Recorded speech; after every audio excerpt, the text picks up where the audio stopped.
Hey guys, in this video, I'm going to show you how to fix Wyze App not working on iPad. So first of all, you need to make sure you're running the latest version of the app. Open up App Store on your device, and then tap on this search icon in the bottom right corner. Then search for the Wyze App, and if you see this update button right next to the app name, simply tap on it to make sure you're running the latest version of the app.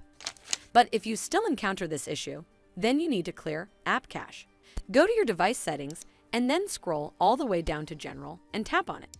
Then tap on iPad Storage. From here, search for the Wyze App and then tap on it. Once you're on this screen, you need to tap on Offload App. Tap again to confirm.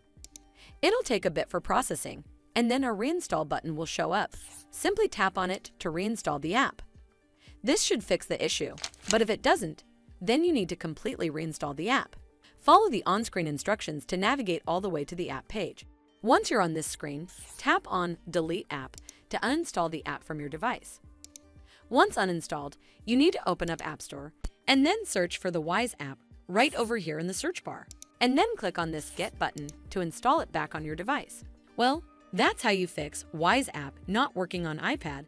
I hope you found this video helpful, and if you did, make sure you give it a thumbs up to see more videos like this, and don't forget to hit that subscribe button.